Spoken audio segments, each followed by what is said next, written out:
선생님들 뭐 질문 있으시면은 예. 아무거나 해주셔도 돼요. 신강송진도. 네, 그 조합장님이 지금 그 1단지가 맨 처음에 신표인 그 다음에 이제 다른 분, 그 분으로 바뀔 때가 어느 단계였었어요? 제가 말씀드릴게요. 일기 때는 어디까지? 제가 말씀드릴게요. 그분 뭐 누구 폄하하고 싶지는 않은데 말씀을 해주셨으니까. 그런데 일기 때 제가 이렇게 조합장이 나중에 돼서 보니까 학교용지 그 법이 있습니다. 학교용지 확보에 관한 특별법. 거기서 분담금을 내야 돼요. 학교용지 분담금을. 근데 그거 협상 대상자는 안양 과천 교육지원청이에요. 근데 거기서 뭐 비용 부담을 좀 더해라 2, 30억. 근데 그거를 2, 30억 부당하다라고 1년을 늦춰버린 거예요. 제가 아까 말씀드렸잖아요. 공사가 1년이 늦어지면 우리가 3, 400억이 날아가는데 그 2, 30억 그 아낀다고 1년을 싸우고 있더라고요. 그런 것 때문에 일기 때는 조금 신임을 좀 잃으신 것 같고, 두 번째는 고인이라서 조금 전 조심스럽긴 한데, 하여튼 뭐 이제 저는 이기 조합장님하고도 조금 말다툼도 많이 했었는데, 다른 건 아니고 여기 그 힐스테이트 지금 올라가잖아요. 그러니까 제가 강남 테헤란로도 용적률 700~800%밖에 안 주는데 중앙동 바로 여기를 1100%를 줬더라고요. 지구단위 계획을 바꿔가지고. 근데 지구단위 계획을 바꾸는 건 도시계획적으로 했는데 그거를 시의회에서 바꿨는데 시청 공무원이 거짓말을 한 거예요. 시의회한테. 그래서 그거 제가 감사원에 감사 청구하고 그때 막 많이 싸웠죠. 조합집행부하고도. 근데 하여튼 그걸 좀 더 구체적으로 말씀드리기 힘들고요. 뭐 고인이 되셨고. 하여튼 뭐 그러고 저는 제가 실은 이제 미국에서 몇 년 있다가 귀국해가지고 이제 뭐 자격증이 하나 있으니까 그거라도 뭐 빌어먹고 살자 해가지고 이제 그 사무실 계약하고 사업자 등록하고 이제 막 개업 준비하고 개업식 준비하고 있는데 뭐 이렇게 고인이 되시고 해서 저보고 좀 맡아달라고 했는데 저는 안 나가려고 했죠. 그래서 금요일까지 뭐 조합장 입후부 그 마감일인데 제가 수요일 날 밤에 결정했어요. 이틀 전에. 그래서 그렇게 제가 입후부 조합장을 나가게 된 계기도 좀 너무 불합리하고 내가 참을 수 없는 그런 사태가 벌어졌어요. 조합에서. 그래서 이거 안 되겠다. 이것들 내가 들어가서 좀 정리해야겠다. 그래서 마감 이틀 전에 내가 결정하고 나간 것 같아요. 그때는 근데 분양도 못 하고 있고 건물은 올라가는데 뭐 조합이 조금 많이 힘든 상황이었어요.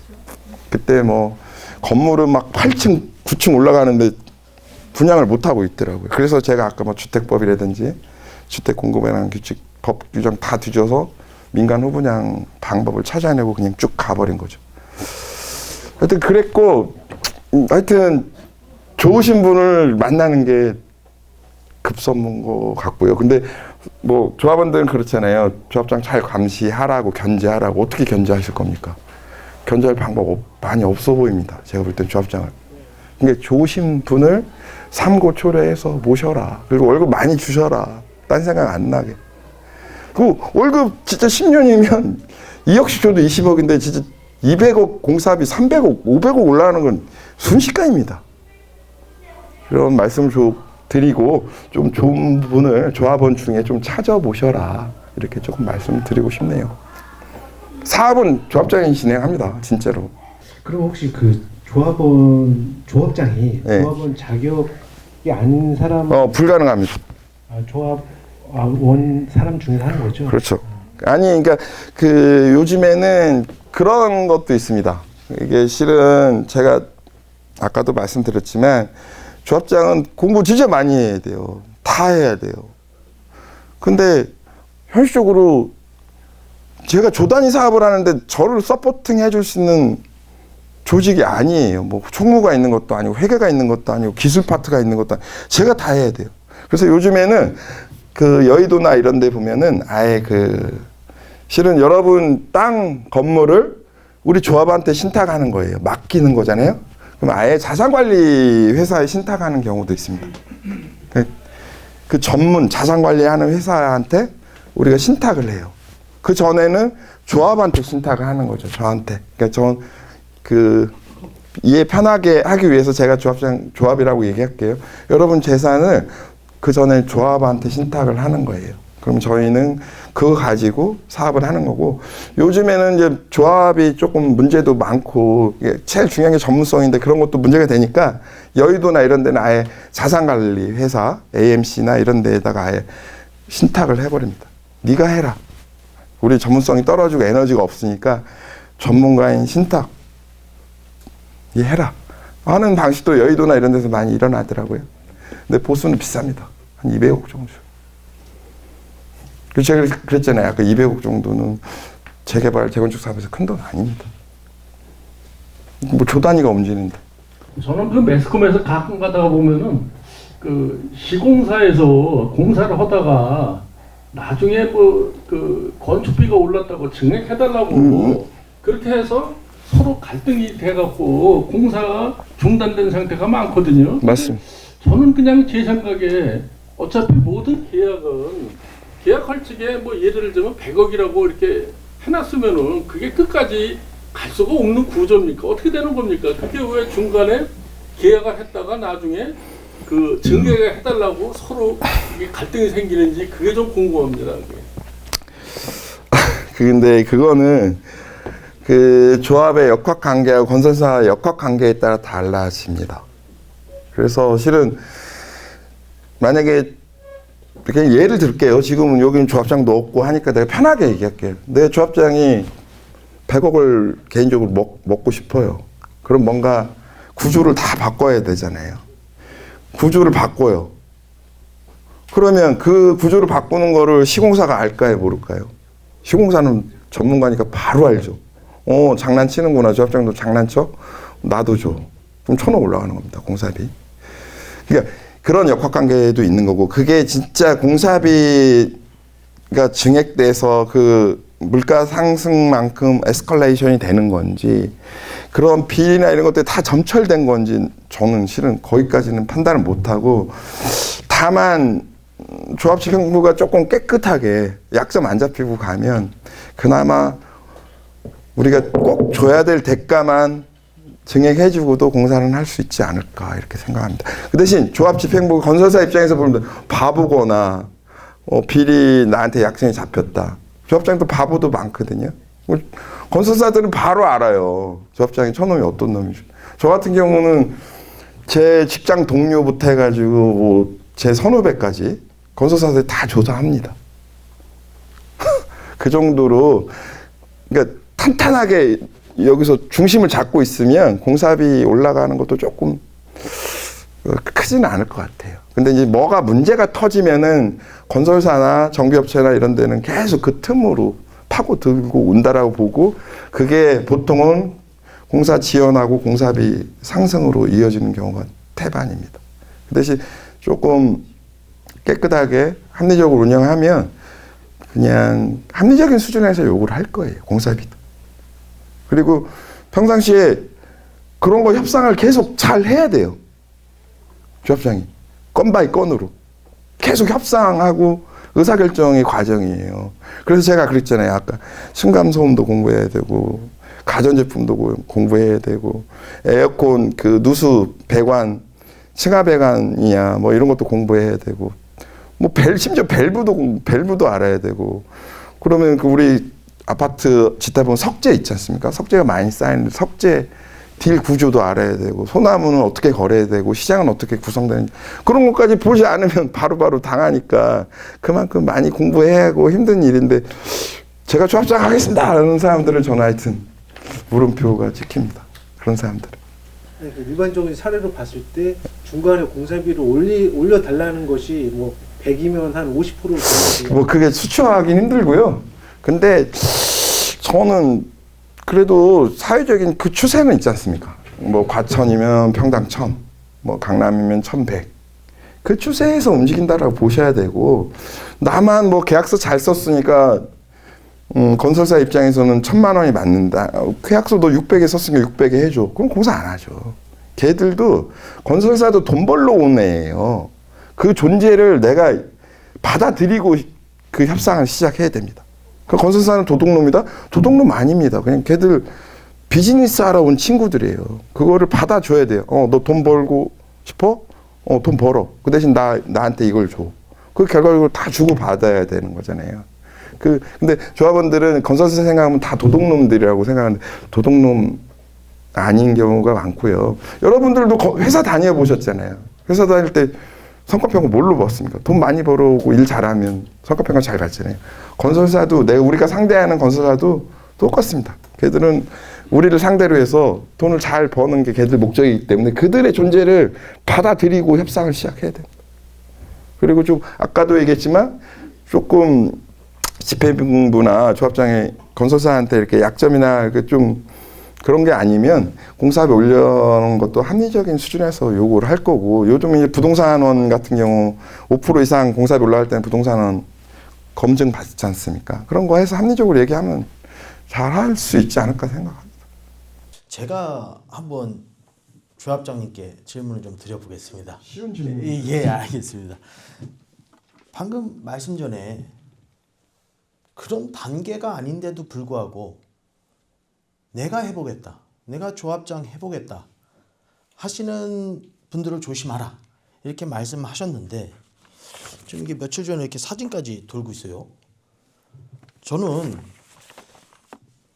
이런 조합원님들이 되시기 전에 민주적인 여론 형성을 지금 저희들이 거치고 있습니다. 그 상황 속에서 조금 혼란스럽게 느낀다, 또는 저것은 방해 공작이다, 이런 말씀을 하시는 분들도 있어요.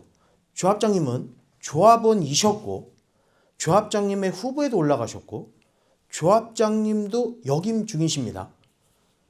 그런 과정 속에서 이 사업의 리더를 교체하는 것이, 또는 그런 과정이 올 수 있는 것이 과연 그냥 하나의 혼란으로만 봐야 되는 건지, 또는 조합원님들이 일정이 늦어지는 걸 걱정해서 그것을 피해야 하는 건지, 과연 리더를 교체하는 게 두려워해야 되는 것인가에 대해서 조금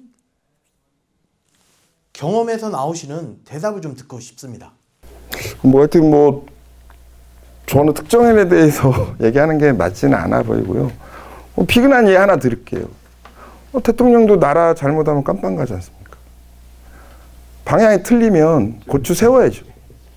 아니, 저는 아직은 여기 조합장님이 안 계시고 하니까 저 원칙 수준에서만 말씀드리고, 나라님도 나라 똑바로 운영 못하면 깜빵 가는 시대인데, 그리고 지금은 저희가 여기 중앙동 재개발은 시간이 아직 많지 않습니까?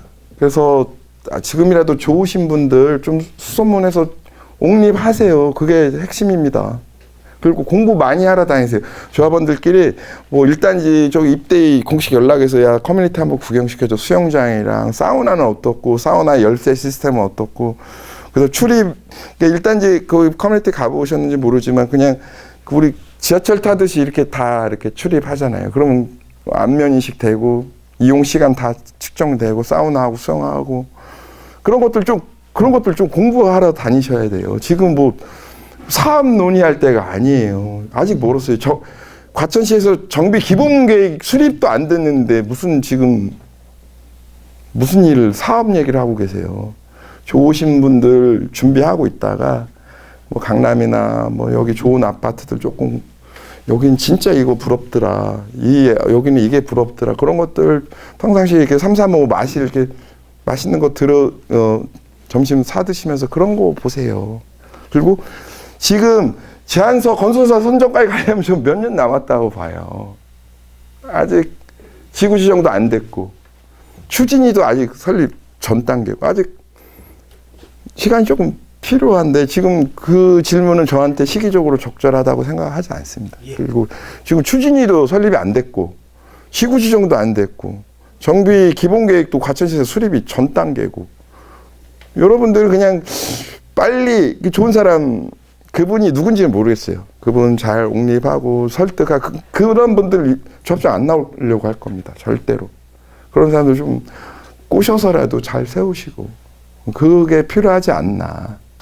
그리고 지금 과천시에서 정비 기본 계획이 지금 나오지도 않았는데 지금 그거 사업에 대해서 왈가왈부할 단계가 아니에요. 심지어 정비 기본 계획에 보면 뭐 층수 제한, 뭐 경관, 뭐 이런 거 다 규제됩니다. 옥상은 어떻게 해야 되고 뭐 이런 것까지 다. 지금 그런 거 논의할 때가 아니에요. 그래서 여러분들은 좋은 아파트를 꿈꾸면서 좋은 아파트들 좀 구경 다니세요. 청담동에 좋은 빌라들도 많아요. 어차피 저기 중앙동 재개발하면은 그 저층 아파트가 되잖아요. 그런 아파트 좋은 데가 청담동에 많습니다. 고급 빌라들 60평대, 70평대.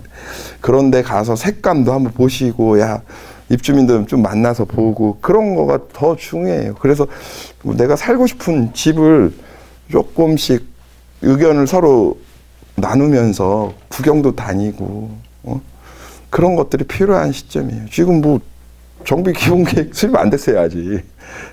지구지정도 또 해야 되고. 그리고 저희가 열심히 한다고 해서 뭐 벼량동 대비해서 중앙동이 예쁘니까 사업 조건을 좋게 주겠다? 그거 있을 수 없습니다. 그게 되는 순간 다 비리입니다. 공무원은 그런 권한 없습니다. 그래서 지금 뭐 벼량동이나 불인동, 중앙동 동시에 아마 그 정비 계획이 수립될 건데, 그때 아마 똑같이 규제할 겁니다. 똑같이. 중앙동만 예쁘다고 더 준다? 그런 건 없습니다. 세상에. 있을 수 없습니다.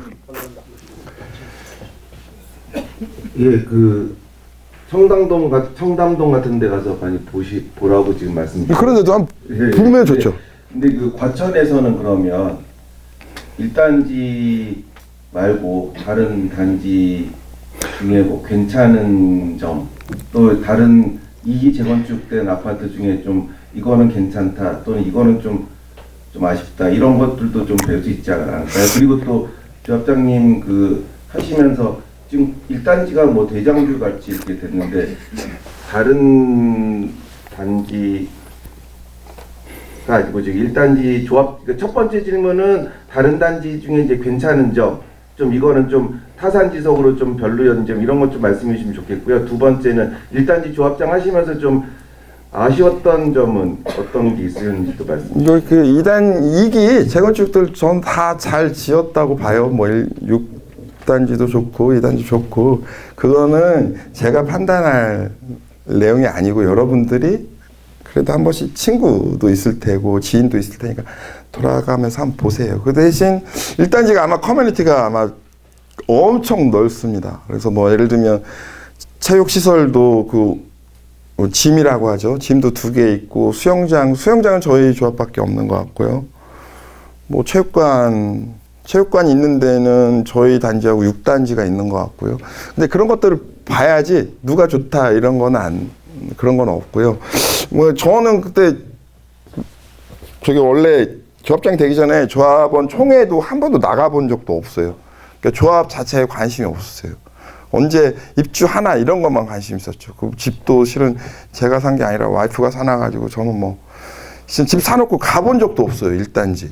그만큼 관심이 없었는데 그런 사람이 조합장이 뒤늦게 됐는데, 저는 아까 제가 발표 전에 여기 몇 분하고 얘기를 했는데, 땅 위에로 짓는 거는 다 규제 대상입니다. 용적률 아니면 뭐 여러 가지 경관이라든지 뭐 그 동간 거리라든지, 동간 거리 이런 것들 다 규정이 있거든요. 그 다음에 그 경관을 위해서 어디를 또 비워야 된다든지. 하지만 규제가 없는 데가 다 지하입니다. 그래서 저는 제가 조합장이 다시 처음으로 돌아가서, 저는 이미 뭐 10층 올라올 때라 지하 공사는 토목이고 다 끝난 상태였기 때문에 좀 아쉬운데, 지하를 조금 더 높게 파하고 층고를 높게 했으면 더 좋지 않았을까. 그리고 층고를 조금 높이, 물론 토목비가 좀 올라가겠죠. 그러면 그 안에 체육시설도 뭐 배드민턴도 할 수 있습니다. 예를 들면 일부는 지하 3층하고 2층하고 일부 공간은 띄워버려가지고 공간 막 8m도 만들 수 있거든요. 그런 것들이, 그러니까 사전에 그래서 공부를 많이 하시라는 이유예요. 그런 것들을. 그리고 뭐 저기 개포 3단지도 한번 가보시고, 거기 무슨 골프 연습장 잘 돼 있다니까 그것도 한번 보시고, 지금 저기 반포 1주공도 조만간 이제 내용들이 구체화되는데 그걸 다 따라할 수는 없겠죠. 그래도 우리가 이거는 우리 구성원들 과천의 그 주민 특성 봤을 때 이런 것들은 있으면 진짜 좋겠다. 그런 것들을 조금 공부하시라는 거예요. 저기 아크로 리버파크 가서 조경 한번 보고 이 아파트의 조경의 포인트는 이거구나. 과천 1단지도 조경의 포인트는 이거구나. 보셔야 돼요. 계속. 그 아는 만큼 공부하는 만큼 아파트가 보이시기 시작할 겁니다.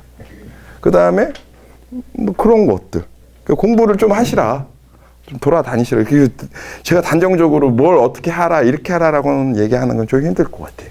뜻깊은 강연을 해주신 1단지 최양호 조합장님께 다시 한번 감사드립니다. 큰 박수 부탁드립니다. 그럼 마지막으로 하여튼 저도 중앙동 주민이기도 하고 바로 이제 우리 집 옆집에서 이제 뭐 공사를 시작할 것 같은데 하여튼 저희 집보다 더 좋은 집 잘 지어서 행복하게 사시길 이렇게 기원하고 하여튼 그렇게 기대하고 있겠습니다. 같은 주민으로서 고맙습니다.